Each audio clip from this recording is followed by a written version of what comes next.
Friends, classroom में आपका welcome. आज अस्तित्वपरक चिकित्सा या एग्जिस्टेंशियल थेरेपी के एक विशेष प्रकार लोगोथेरेपी पर हम चर्चा कर रहे हैं।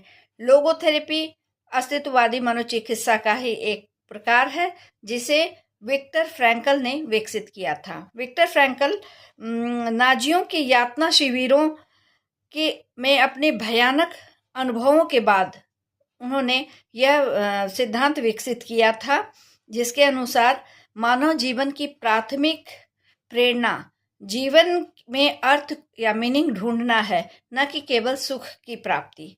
यह थेरेपी कठिन परिस्थितियों, दर्द या अवसाद में भी जीवन का उद्देश्य या मीनिंग ढूंढकर मानसिक सुधार में मदद करता है। लोगोथेरेपी के कुछ मुख्य बिंदु हैं। पहला, विल टू मीनिंग यानी अर्थ की इच्छा।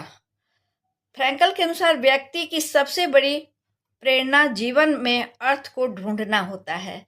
अर्थ खोजने के जो तरीके हैं वो क्रिएटिव यानी सृजनात्मक कार्यों के द्वारा, किसी से प्रेम करके या अनअवॉइडेबल पीड़ा या सफरिंग्स के प्रति अपना नजरिया बदलकर अर्थ खोजा जा सकता है। यानी दुख या तकलीफ के कंडीशन में भी उसके माध्यम से उसको हम घबरा कर छोड़े नहीं, बल्कि उसको भी सुख का आधार माने तो समस्याओं को हम अच्छे से डील कर सकते हैं।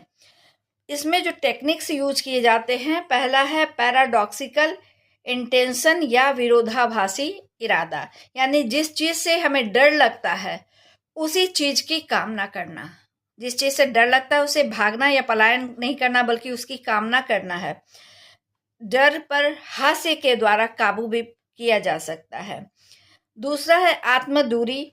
ध्यान को खुद से हटाकर किसी उद्देश्य या लक्ष्य पर केंद्रित करना या दूसरे व्यक्ति पर केंद्रित करना। क्योंकि जब हम आत्ममंथन चिंतन करते हैं तो समस्याएं बढ़ती हैं, लेकिन उसका अपना ध्यान दूसरे चीजों या लक्ष्य पर लगा देते हैं तो काफी समस्याओं का समाधान हो सकता है। तीसरा है सुकराती डायलॉग्स। चिकित्सा